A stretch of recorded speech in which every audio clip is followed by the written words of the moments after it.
Hello বন্ধুরা, আজকে 5ই September শিক্ষক দিবস। তাই আজকের প্রত্যেক শিক্ষক শিক্ষিকাবৃন্দকে জানাই আমাদের আন্তরিক ভালোবাসা এবং প্রণাম শ্রদ্ধা। এবং আজকের এই 5ই সেপ্টেম্বরে আমরা যে কর্মকাণ্ড করতে চলেছি সেটা হচ্ছে ফাঁকা রাস্তাগুলোতে, যেখানে যে জায়গাগুলো ফাঁকা অবস্থায় পড়ে আছে সেই জায়গাগুলোতে আমরা অনেকগুলো বীজ, তাল এবং খেজুরের বীজ সংগ্রহ করেছি। সেগুলোকে আমরা রাস্তায় ফেলতে ফেলতে যাব। তো আমাদের যত ছাত্রছাত্রীরা আছে ওরা কিছুটা সংগ্রহ করেছে ওই তাল আর খেজুরের বীজগুলো, সেগুলোকেও তোমাদেরকে দেখিয়ে দেব। আমরা প্রত্যেকজন ছাত্রছাত্রী মিলে সেগুলোকে আমরা সংগ্রহ করেছি এবং সেই সংগ্রহের তালিকাগুলো হলো এইগুলো।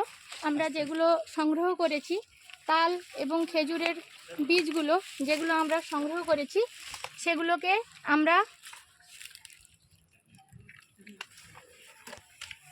আমরা ফেলতে ফেলতে যাব এবং ছাত্রছাত্রীরাও আমাদের সঙ্গে থাকবে। নমস্কার।